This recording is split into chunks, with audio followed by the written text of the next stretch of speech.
皆さんこんにちは。いつもご視聴ありがとうございます。今回の動画は早咲き大輪系の剪定植え替え誘引その2をお送りいたします。本動画でお届けする5品種は早春を豪華に彩る品種たちです。それでは早速始めていきます。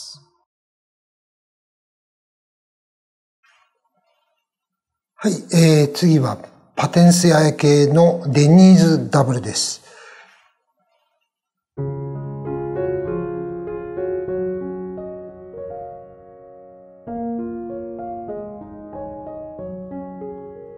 デニーズダブルパテンシアエ系の去年の開花姿です。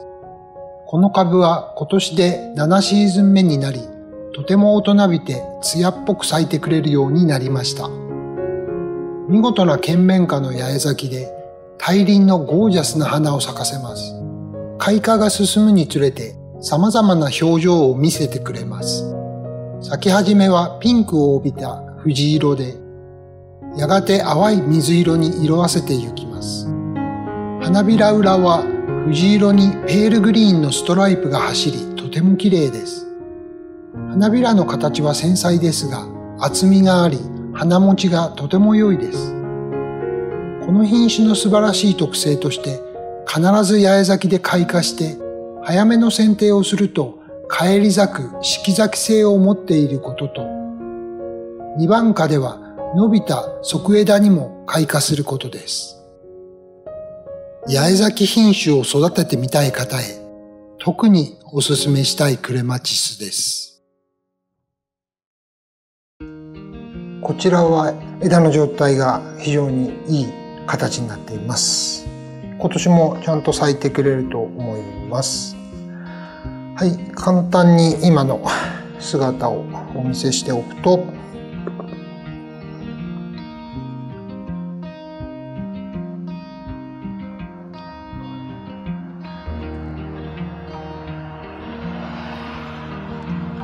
はい、太い枝が旧枝が何本か残っていますので、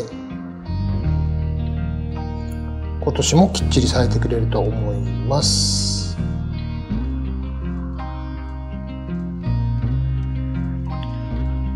はい、じゃあ剪定やっていきます。はい。これは結構先端まで花芽が動いてますね。一番先端までちゃんと生きてますね。一応ちょっと後で剪定するかもしれないですけど、もうこうしときますか。いいや、一番先端はなくして、まず葉柄を取っていきます。全部生きてるな。すごいな。やっぱり株に勢いがあると枝もちゃんと維持できるんですね。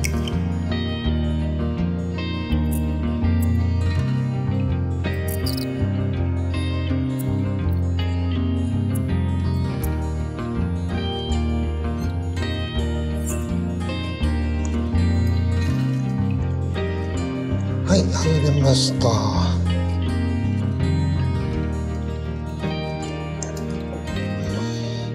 誘引のビニタイ取っていきます。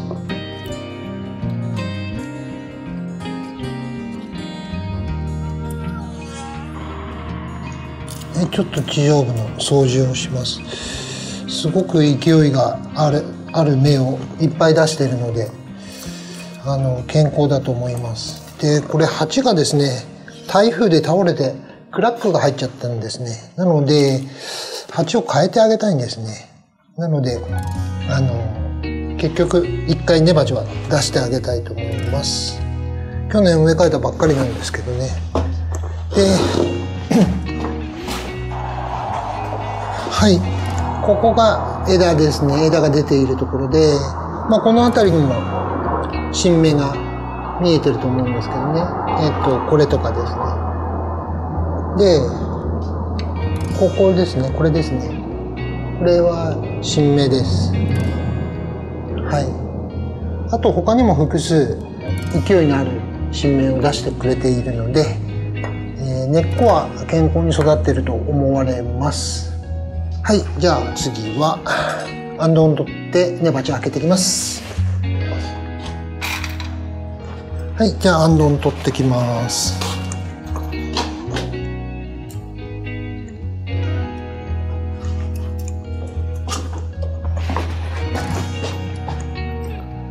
はい、じゃあちょっと U インクリップで枝を軽くまとめておきます。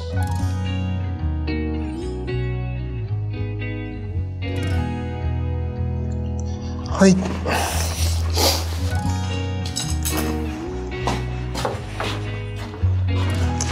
はい、じゃあデニーズダブルの、根鉢を開けていきます。はい、ラベルを外して。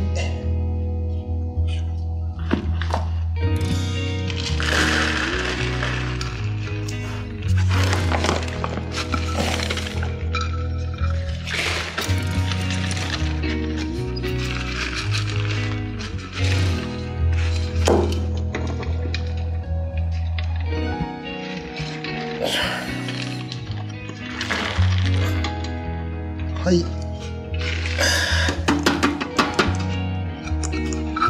ちなみにこんなひびが入ってるんですね。でこれ洗って乾かしてまた修理して使おうと思います。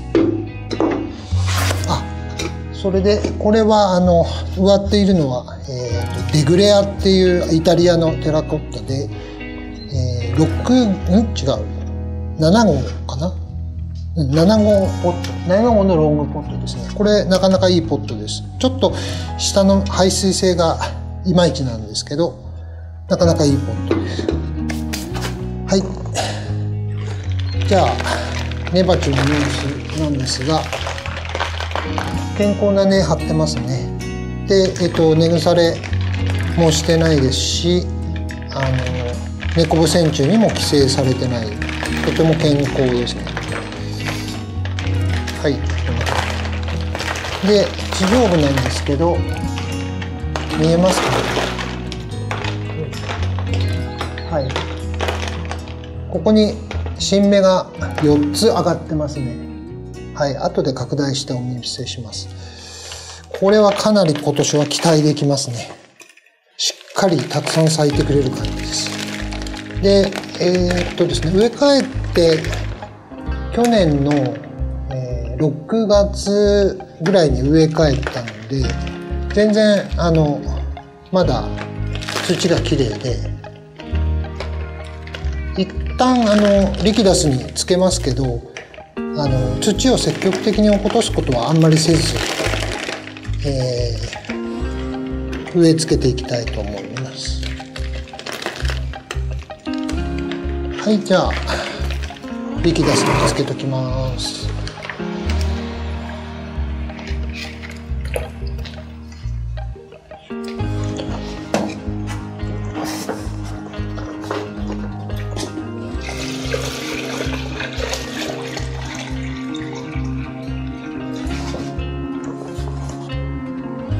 はい、じゃあデニーズダブルのちょっと新芽を見ていただこうと思います。こんな感じですね。ここに勢いのある新芽が上がってます。ここにもここにもここにも上がってます。これだけ、勢いのある新芽シーズンに伸ばしてくれると、来年も健康に育てればしっかり来年も花を咲かせてくれると思います。はい、埋めときます。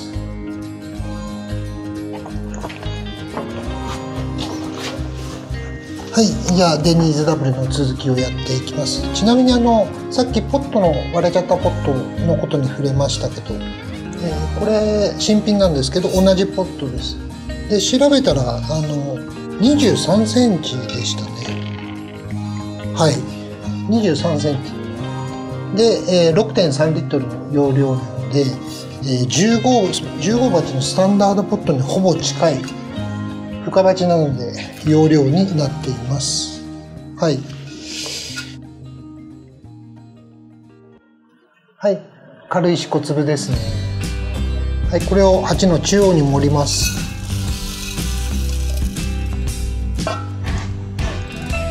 はい、そしたら元肥を入れていきます。はい、鉢の直径は23センチで、小さいんですけど深い鉢なので容量が大きいんですね。約15鉢ぐらいなので、発酵油かすは12粒入れます。鉢の周りに並べていきます。はい、こんな感じです。はい、次に粒コップですね。粒コップ。はい、これも一つまみ、ちょっと多めに一つまみぐらいのイメージで、はい、こんなぐらい入れます。はい、じゃあ薄く覆土していきますよ。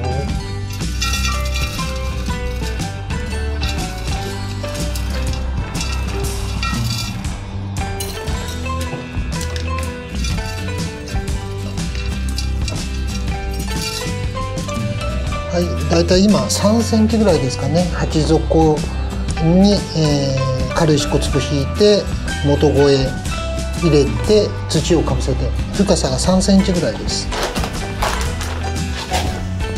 はい、じゃあ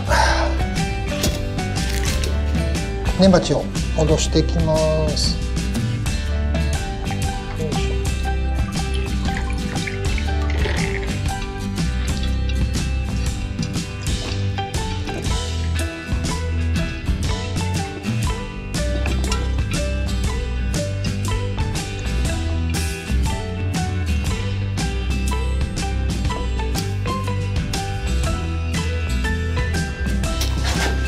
はい、じゃあ続けていきます。今根鉢を置いた状態です。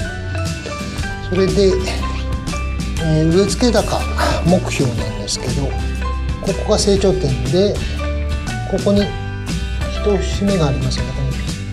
でここに新芽が出ていて、ここに一節目がある。でこの一節を埋めたいんですが、ちょっといけるかな。ギリギリここですね。これが一節目ですけど、これを埋めたいんで、なんとか頑張って埋めてみようと思います。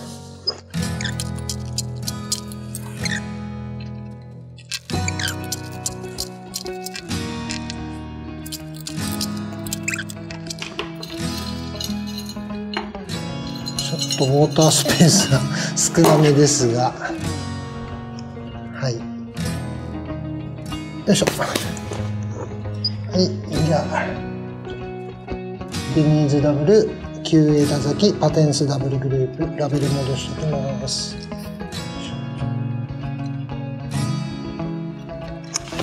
はい、じゃあお水あげます。はい、リキダスのお水をあげていきます。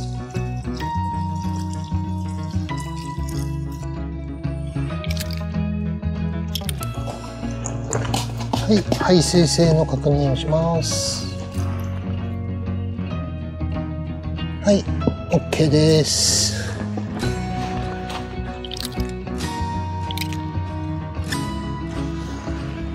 デニーズダブルの植え替え作業は終わりました。はい、じゃあアンドを戻していきます。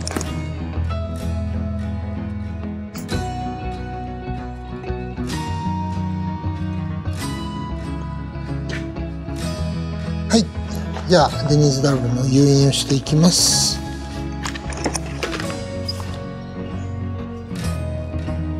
誘引クリップを外していきます。一番長い枝を仮で止めておきます。はい。じゃあこの一番長い枝から誘引していきます。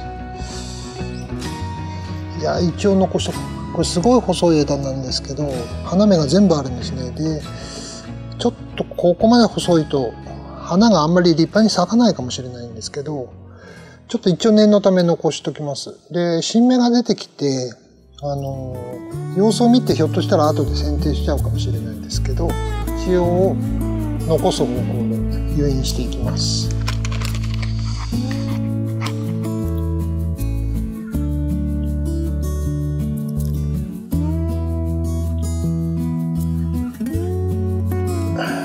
でニーズダブルは新芽が出てから平均的に5、6節で咲くんですね。なのであんまり高くしすぎると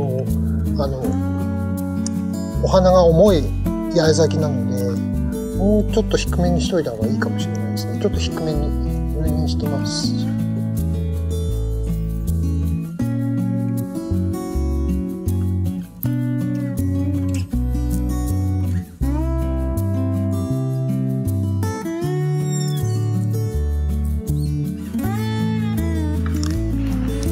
はい、終わりました。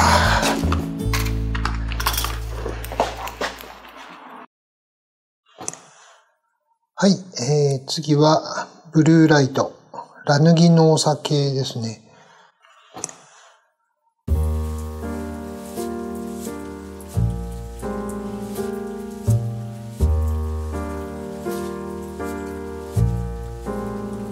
ラヌギノーサ系のブルーライトの一昨年の開花姿です。この株は我が家に来て7シーズン目です。お迎えして最初の2年は咲いても幼い花が数輪でしたが、3年目から成熟した開花をするようになりました。満栄咲きのとてもユニークな品種です。ラベンダーブルーを基調とした花びらですが、剣弁の先端にピコティが入るのがチャームポイントです。花芯は針状の花びらが次々と展開してとてもボリューム感があり、存在感抜群です。また花芯の中心は発色の良いライムグリーンでとても鮮やかです。新旧両枝咲き管理で多くの花を咲かせたい方は、枝が4から5節伸びたら節と節の中間で半分剪定をして分枝させると花数を多くすることができます。花が咲いた後は枝の長さの半分で半分剪定が良いようです。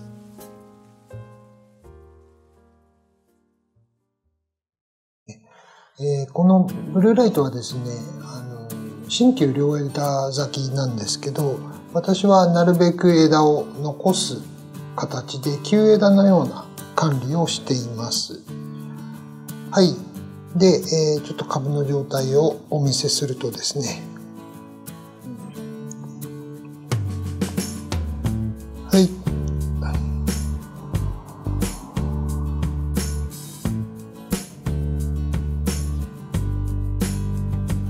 結構いい新芽が出てきてますね。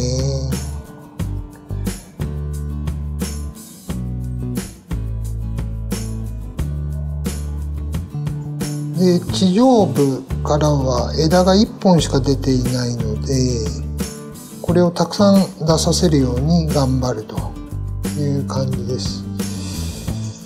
株は多分健康だと思われます。わかんないですけどね、開けてみないと。はい、じゃあ剪定していきます。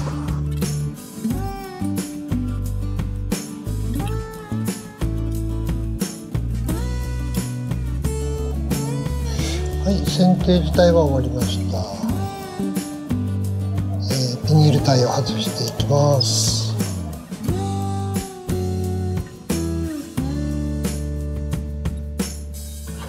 はい、じゃあアンドンを外しちゃいます。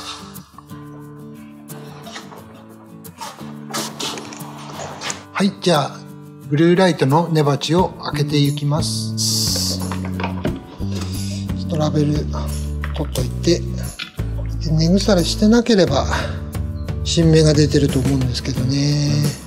じゃあ開けていきます。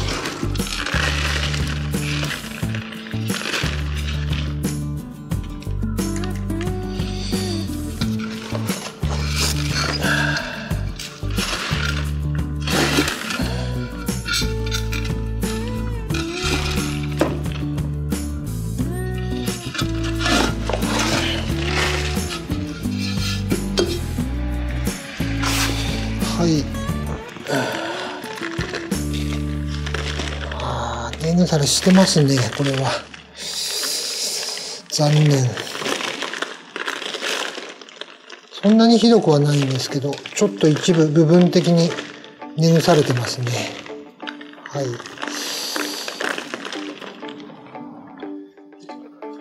結構根腐れてますね。はい、ブルーライトの根っこですが、この辺りが分かりますかね。ちょっと黒ずんでますよね。これは根腐れですね。幸いなことに成熟した根っこがかなり出てきてるのでいいんですが、これ根腐れですね。見えますか？はい、これ根腐れです。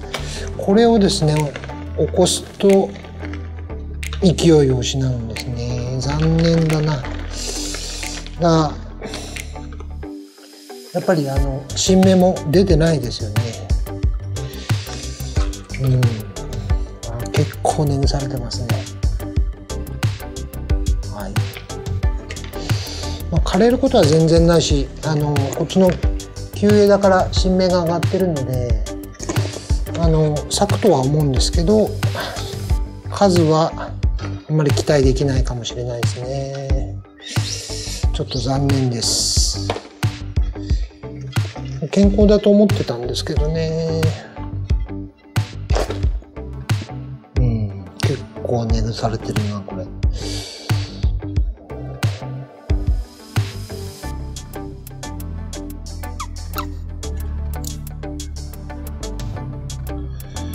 これはいらないかな。まあいいや、残しとこう。健康なとこは健康なんですけどね。根腐れた場所が局所的にありますね。はい、だいたいこれぐらいでいいと思います。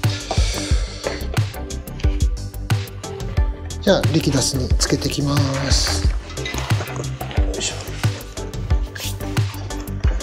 はい、根腐れ部分をとりあえず取り除いて、これですね取り除いたので、リキダスにつけてきます。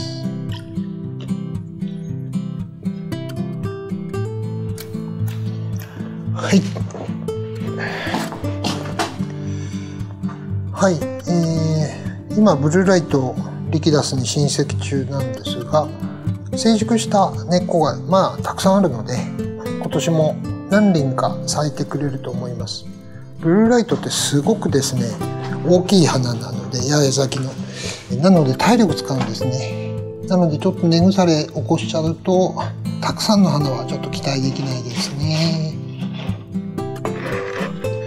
はい。で、ブルーライトがこれ植わってたのがデローマのスタンダードポットの27センチです。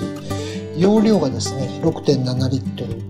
そして、これがですね、デグレア社の同じイタリアなんですけど、ロングポットになります。で、これが直径がですね、23センチなんですね。で、すごくちっちゃく見えるんですけど、容量自体は 6.5 リットル。だからほぼ変わらないんですね。ただ多少深鉢なので、クレマチス向きという感じです。で、こっちでもいいんですけど、ちょっと気分を変えてこっちのロングポットに植え付けようと思います。はい、じゃあ植え付けていきます。はい、ポットの中央に軽石小粒、軽く山盛りにします。はい、発酵油かすの中粒。はい、これを12粒鉢底に並べます。はい、こんな感じです。粒コップに入れます。はい、だいたい一つまみ。はい、これも並べていきます。はい。では土をかぶせていきます。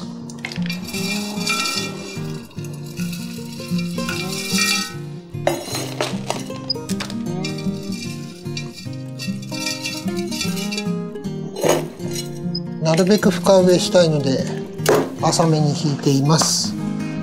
はい、じゃあ根鉢を戻していきます。はい、こんな感じですね。はい、なるべく根っこを広げてあげて、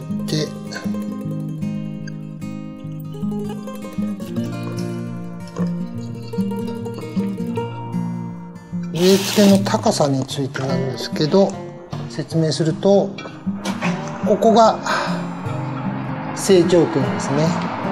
で、ここが1節目です。で、ここ2節目。もう1センチ、2センチぐらいしかないですかね。ここが2センチ、2センチぐらい。で、今新芽がぷっくりここにしていますけれども、この下にも新芽が出ていて、で、この1節目の半分ぐらいまで植え付けようと思います。はい、じゃあ培養土入れていきます。見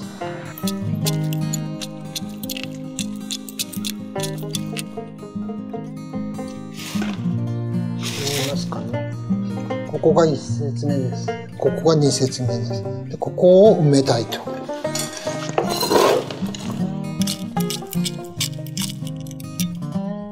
はい、今もう地下にそうですね1センチぐらい埋まりました。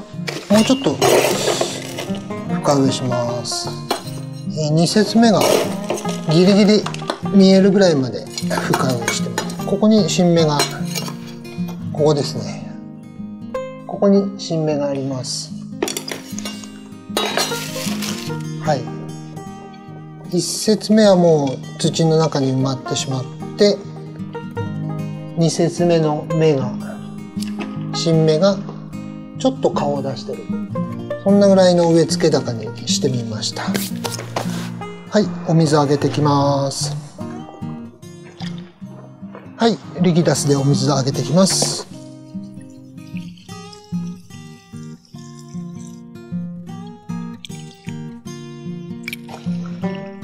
はい、排水性確認します。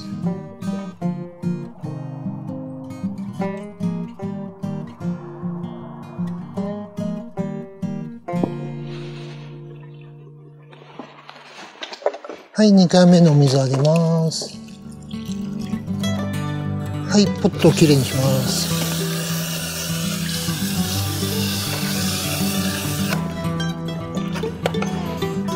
はい、じゃあ次はあんどん立ててきます。じゃあラベルを戻してからあんどんを立てます。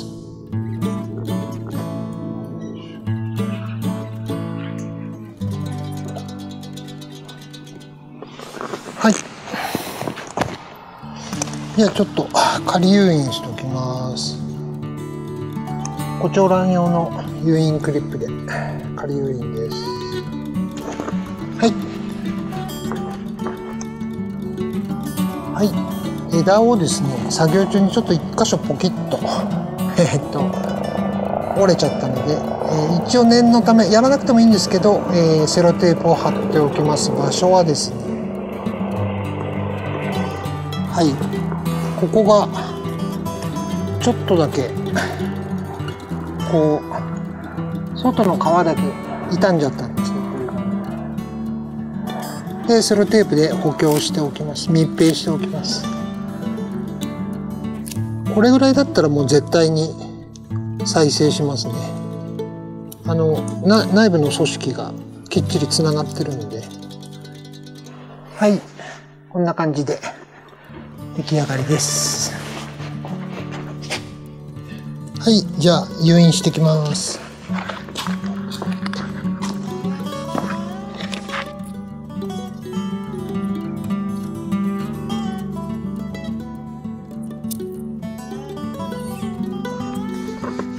よし、はい、終わりました。は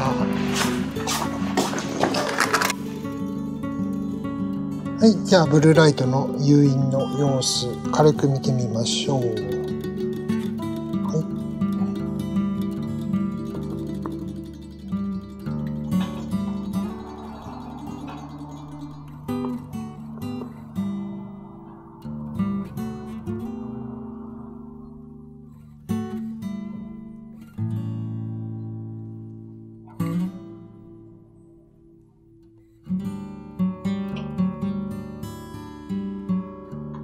はい、これでブルーライトラヌギ農作系の作業が終了しました。はい、次はパテンス八重系のベルオブウォーキング。この株はなかなかスイッチが入ってくれなくて、地上からですね、太い勢いのある新芽をあんまり上げてくれないんですね。なのでちょっと困っているという感じです。はい。はい、地上からは1本の枝が出ていて、でか細い枝があるというような感じです。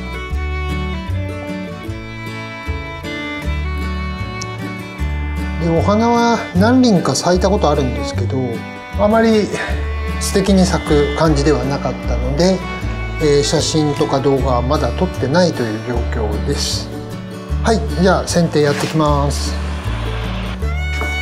はい、じゃあ剪定やってきますね。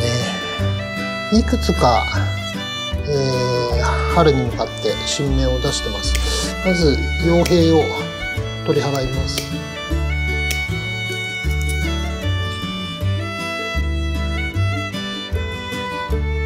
実が出てないか節々を確認して、ここまで枝が来てるんですけど、この辺は枯れ上がっていて、ここから新芽が出てます。はい、節と節の中間でカットします。はい、これも先端から確認をしていって、こ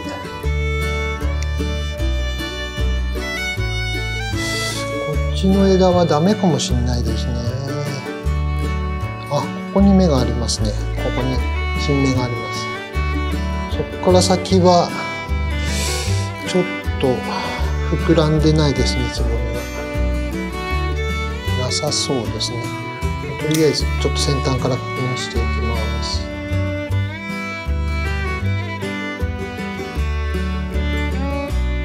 はい、ちょっと頼りないですが、こんな感じで。はい、じゃあベニタイ取ってきます。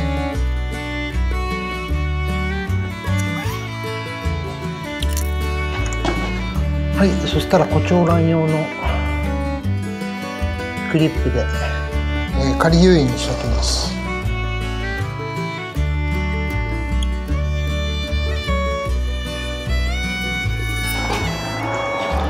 じゃあちょっと地上を掃除します。雑草を取ったり。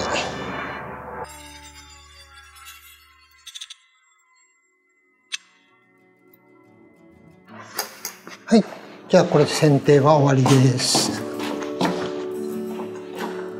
はい、じゃ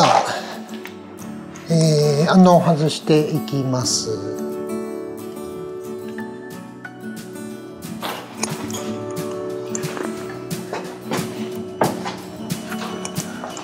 はい、じゃあ根鉢を開けていきます。よいしょ。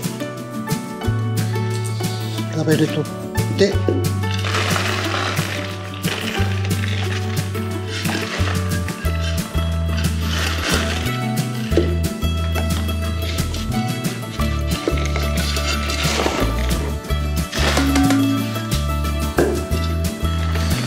根っこの張りはあんまり良くないですね、やっぱり。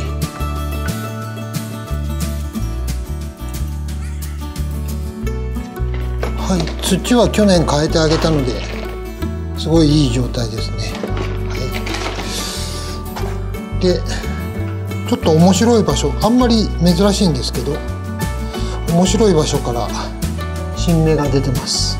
はいはい、ここが成長点なんですけど、ここに小株を作ってですね、株の下の方から細い新芽を出してます。はい、まあまあ去年よりは状態いいんじゃないかな。はい、じゃあ力出す溶液につけていきます。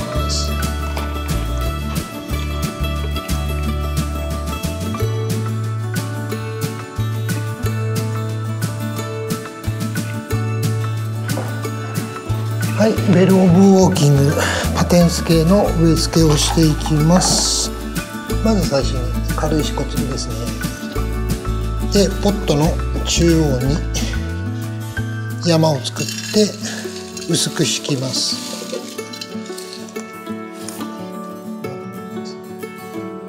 はい、じゃあ元肥を入れてきます。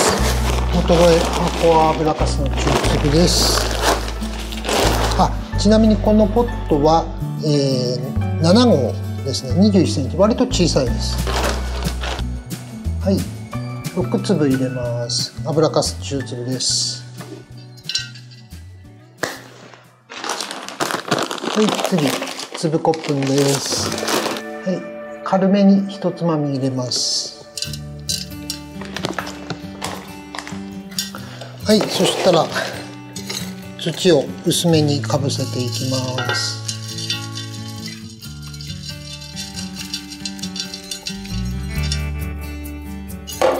はい、そしたら株を戻していきます。はい、よいしょ。ちょっと根を広げてあげて、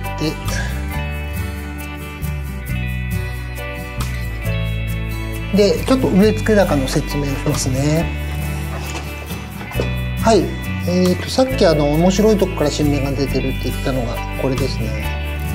はい、で、ここが成長点ですね。一番上の成長点で、ここに一節あります。でここに二節あります。で本当はねここ枝分かれしてるので発根しやすいのでこの辺で埋めてあげたいんですけど、ポットがちっちゃいのでここの一節目まで植えてあげたいと思います。はい、じゃあ土入れてきます。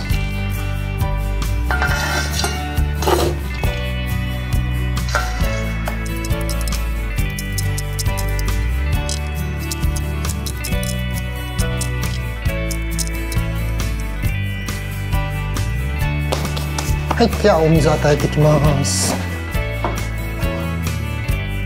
はい、じゃあ力雑でお水を与えていきます。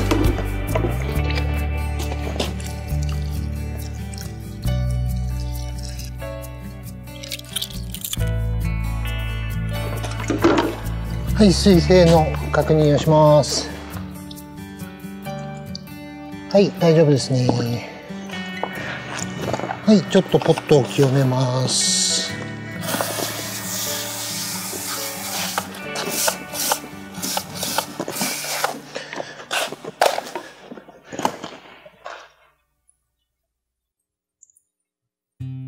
はい。はい、じゃあアンドを戻してきます。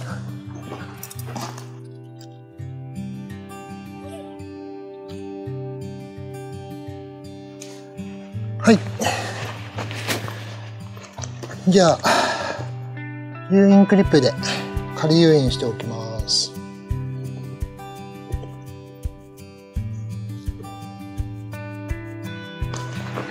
いしょ。はい、じゃあ誘引していきます。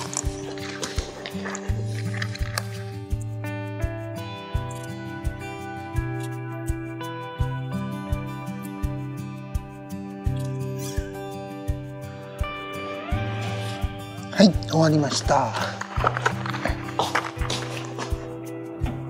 はい、ラベルを戻しておきます。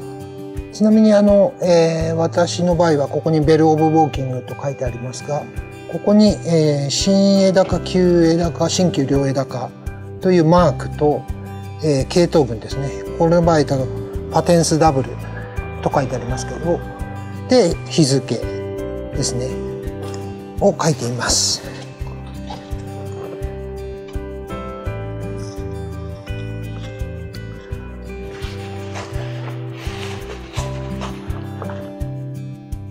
はい、これでベルオブウォーキングパテンス八重系の植え替えと誘引が終わりました。ちょっと見てみますね。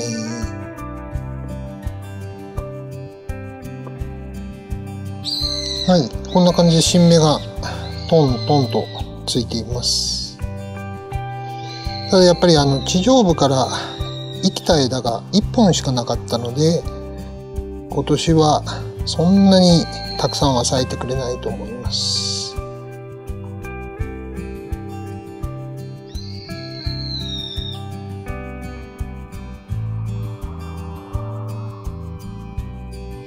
だいたいあんどんの半分ぐらいまで枝伸ばしましたけど、本当はもうてっぺんまで旧枝が残せると、すごく立派に花が咲いてくれます。今年頑張って枝育てようと思います。はい、じゃあこれで作業は終了です。はい、次はドクターラッペルです。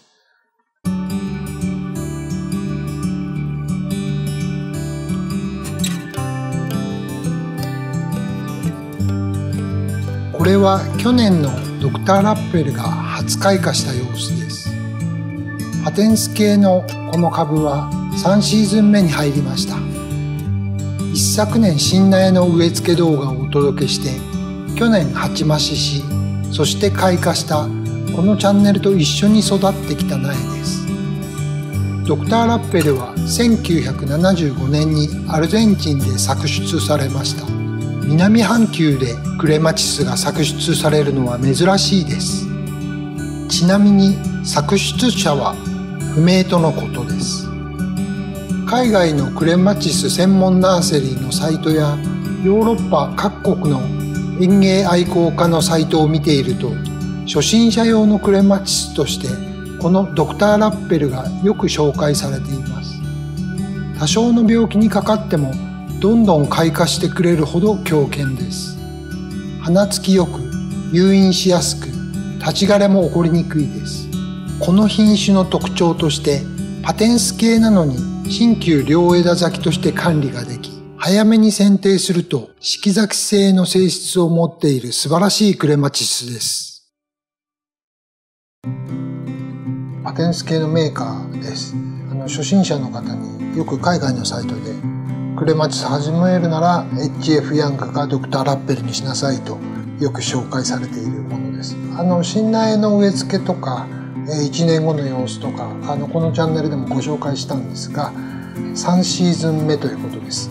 はい、で現在6号のロングスリットで管理しています。はい、じゃあ剪定を行ってきます。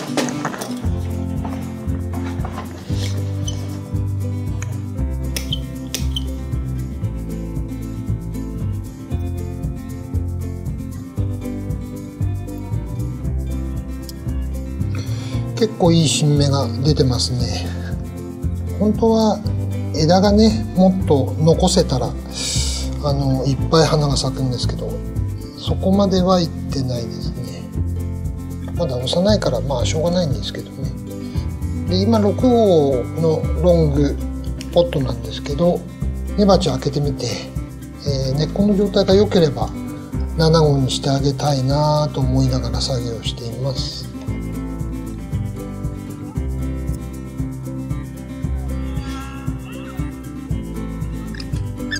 旧枝をクリップでまとめておきます。はい、あんどん取っちゃいます。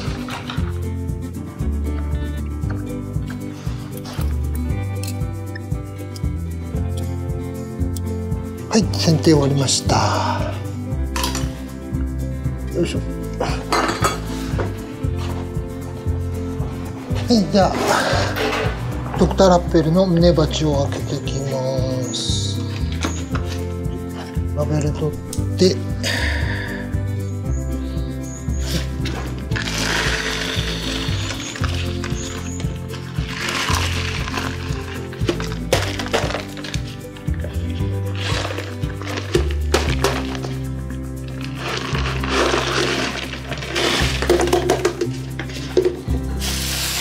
根鉢はこんな感じですね。はい、十分健康だと思います。ちょっとほぐします。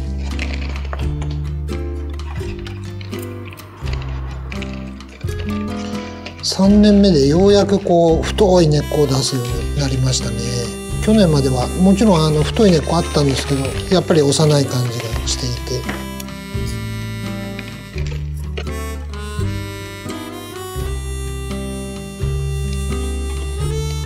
結構いい根っこですね。はい。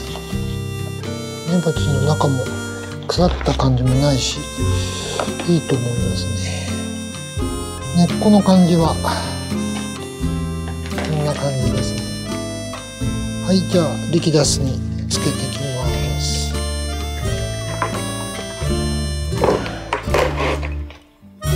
はい、つけていきます。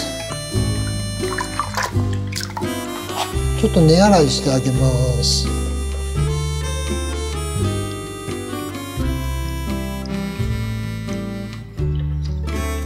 バケツの中である程度根っこほぐしてます。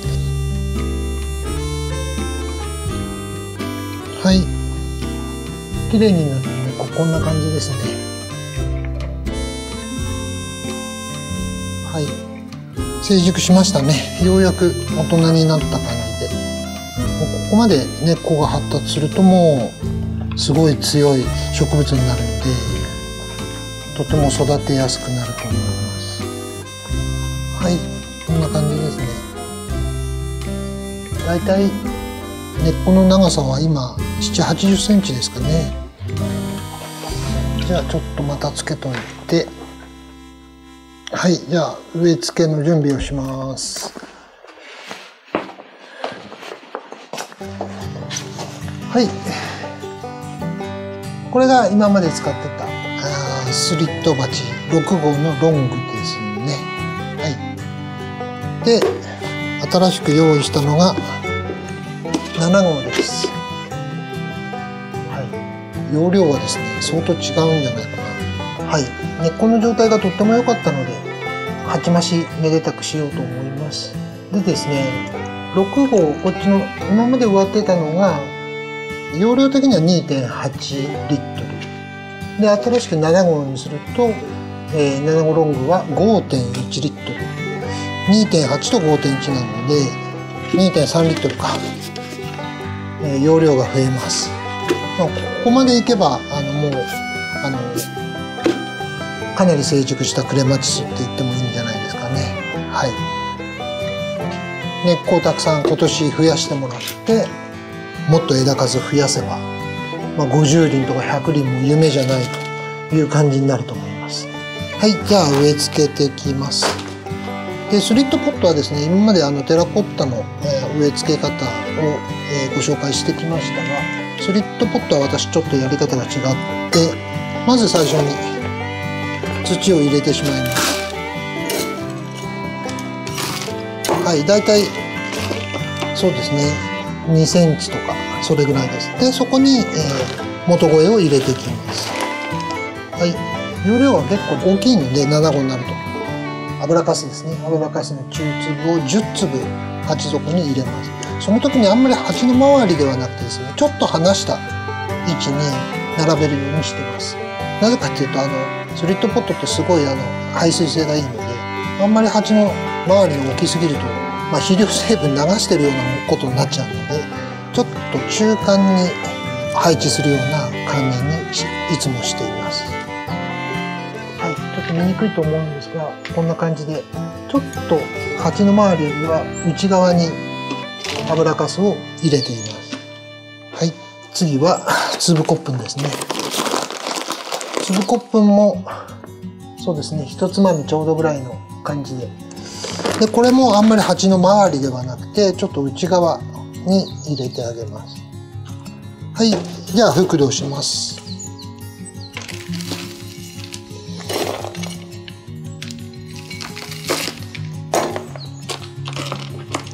はい、じゃあ株を戻します。はい、それでですね、成長点の今成長点一番上がここなんですね。でこの上が一節目がここで二節目がここ、一節二節もうほんとすごい近い位置にあるので、できれば一節は必ず埋めたい感じですね。じゃあ植え付けていきます。根っこを多少広げてあげて、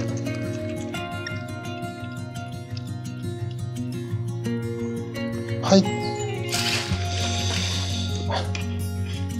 ここが一番上の成長点ですね。で、ここが一番上の成長点。で、その次に、ここに節がありますね。で、2つに枝分かれします。で、さらにその次なんですけど、ここにいい新芽が吹き出ています。なので、最低でも、一節は埋めてあげたいかなという感じでやっていきます。では土入れていきます。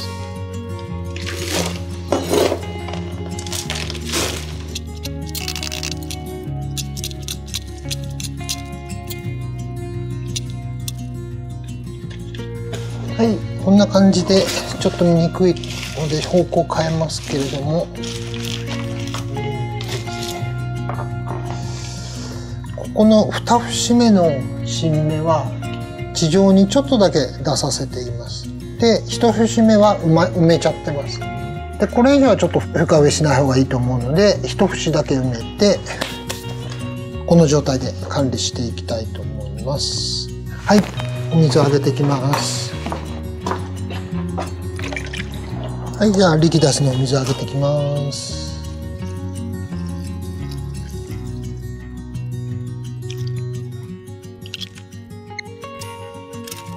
じゃあラベルを戻しておきます。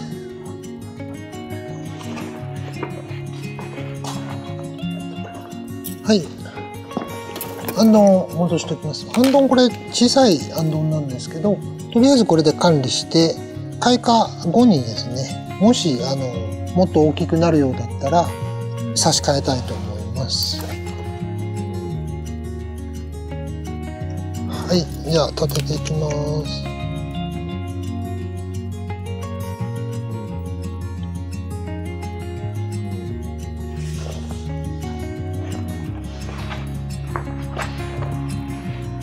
はい、じゃあ誘引していきます。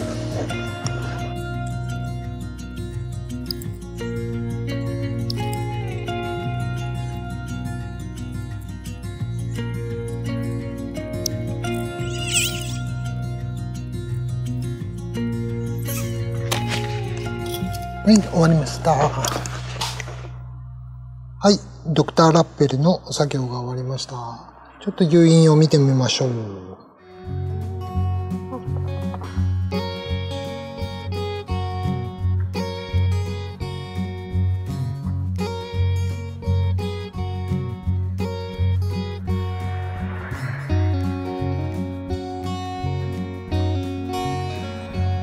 地上から枝が2つしか生えてないので、ポットをサイズを上げて、で勢いにある新芽が地面近くに4本ぐらいあったので、そこからガッとこう、枝が増えてこれば来年ですね気の長い話ですけど、来年はうまくすれば30輪から50輪ぐらい咲くんじゃないかなと、調子が良ければですね。はい、3年目のドクターラッペルの作業が終了しました。はい、次は円空ですね。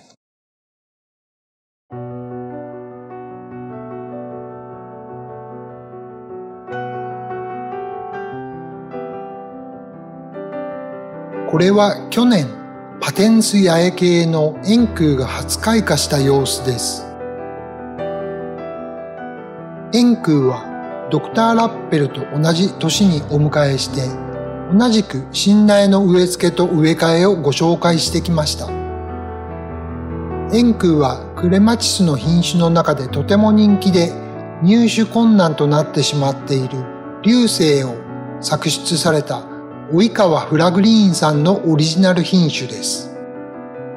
去年の開花姿ですが、2年生苗の開花なので、少し幼い咲き方をしていて、花径は10センチほどでした。発色の良い赤みを帯びた紫色がとても綺麗です。比較的コンパクトに仕立てやすいので、鉢で管理しやすいですし、地植えにして大仕立てにしてもとても扱いやすい素直な枝をしています。お庭でとても存在感がある花なので、大株に仕立てたいと思っています。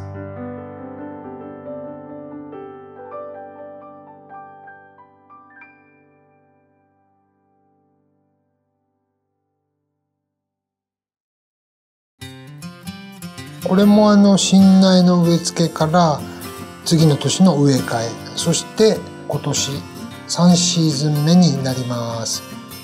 はい、円空はですね、まだちょっと枝がですね、すごいか細いんですね。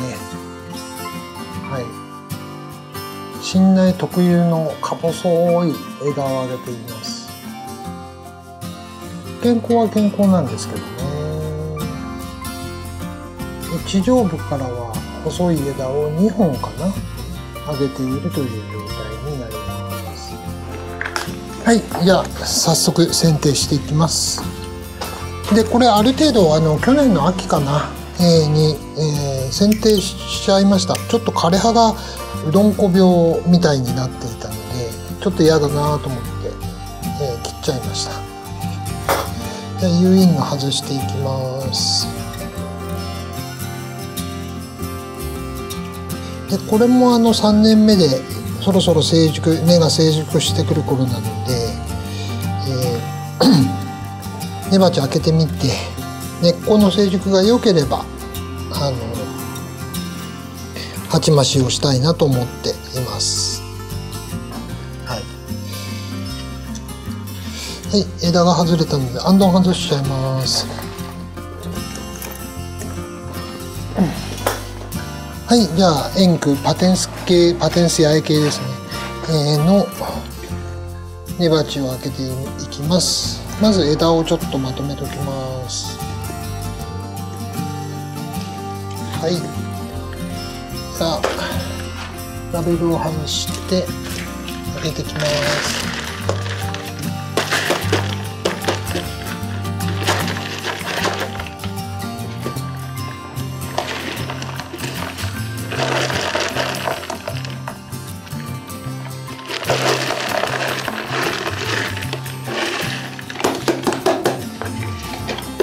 はい、健康は健康ですね。はい、鉢底すごい根っこ張って健康ですね。ただドクターラペルほど勢いのある根はまだ出してないですけどね。もう、これぐらいだったらもう十分に成熟してるんじゃないですかね。もう土なんかもうすごい全然型崩れしてなくてもうサラサラですね。である程度大きく根を張ってもらうためにですね、ちょっと根をほぐします。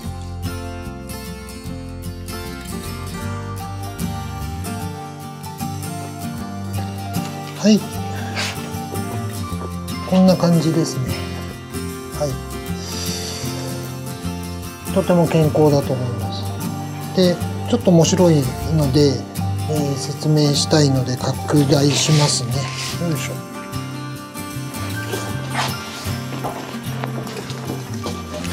ですね、何が面白いかというとですね、ここ根っこがいっぱい出てますよね。でここがこの辺まで埋まってたんですね。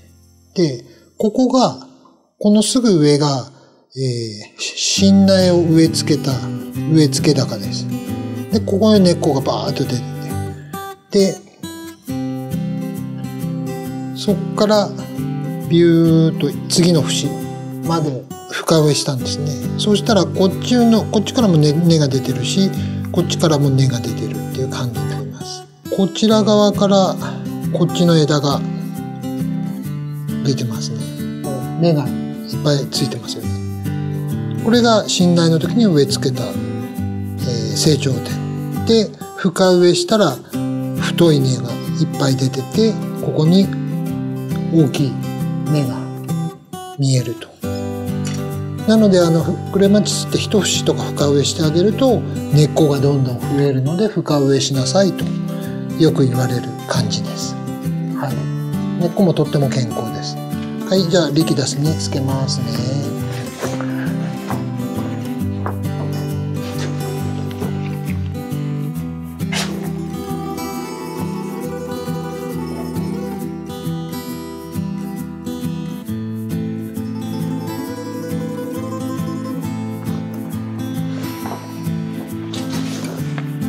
はい、じゃあ植え付けの準備が終わりました。円空もですね、こちら植わってた6号ロングポットで7号に変更しようと思います。はい、めでたしめでたしです。植えてきます。スリットポットなので鉢底石は入れません。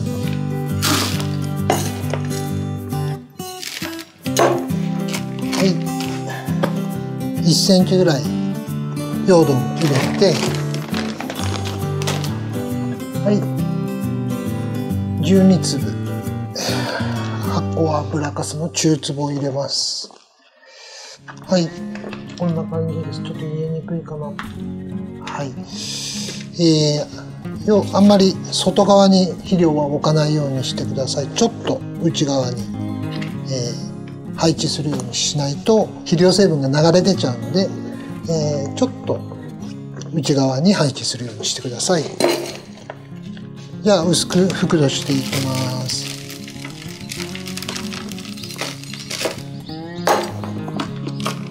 はい、じゃあ円空の株を戻していきます。はい、株はこんな感じです。じゃあ戻していきます。で、やっぱりこれも深植えをしてあげたいので、そうですね、一節付近は入れたいかな。はい、じゃあ植え付け高の説明なんですが、ここが勢いのある新芽があります。で、ちょっと下の方なんですけど、こっちの方に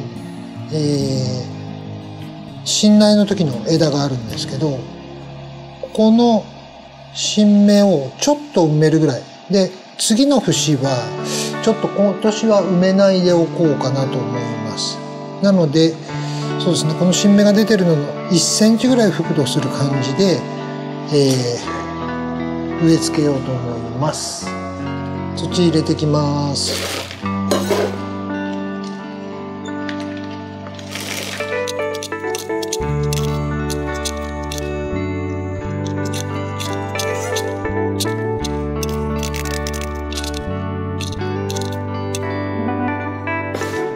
はい、こんな感じでお水あげてきます。はい、リキダスでお水あげてきます。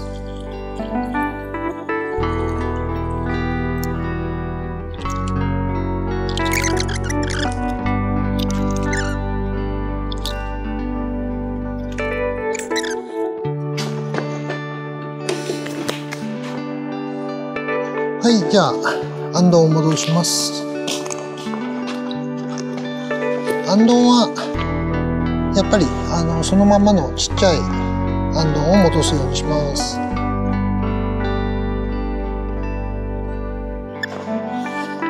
じゃあ誘引していきます。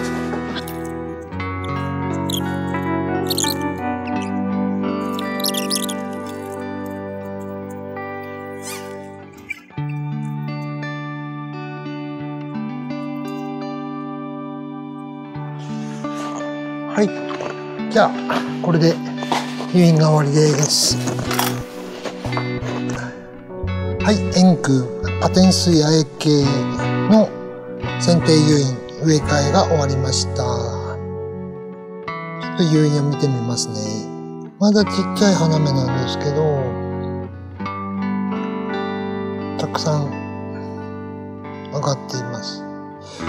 ちょっと枝がすごい細いので全部咲いてくれるかどうかはわからないですけれども、はい。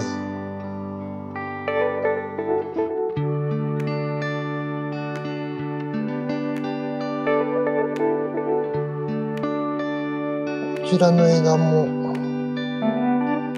花芽が一応ちょっと見にくいんですが上がっています。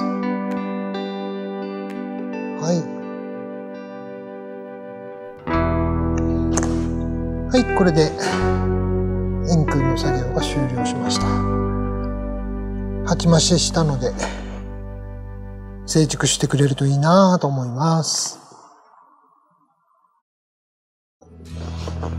はい、皆様いかがだったでしょうか。この辺りがですね、植え替えてきたパテンス系とパテンス八重系、中にはラヌギのお酒 HF ヤングとかでですねも含まれていますが、この辺りは旧枝咲きもしくは旧枝咲き管理に近いものですね。とりあえずちょっと仮置きでここのお庭の中に置いてあります。でこっちのスリット鉢がバーッと並んでる、こっちは土を変えないでメンテナンス施肥だけするっていうのをやったのがこの辺りですね。でまだここから先ですね、たくさんのクレマチスの鉢があるので、これをコツコツコツコツやっていかなきゃいけないというところですね。はい。ででそうですね、せっかくなんで実はこの手前にはですね、小型のビオルナ系とかを植え替えたものを鉢が仮置きで置いてあります。はい。でまだまだたくさん手つかずのクレマチスの鉢が残っているという感じですね。はい。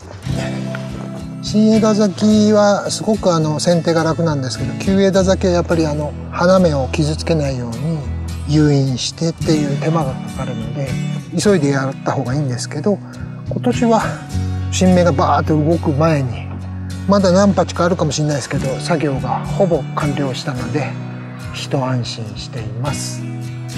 はい、今回の内容はいかがだったでしょうか。よければチャンネル登録をよろしくお願いします。はい、またですね、グッドボタンもぜひよろしくお願いいたします。はい、あとクレマチス、そうだな、80鉢ぐらいはあると思うんですけど、コツコツやってきます。はい、じゃあ今日はこんなところで失礼したいと思います。バイバーイ。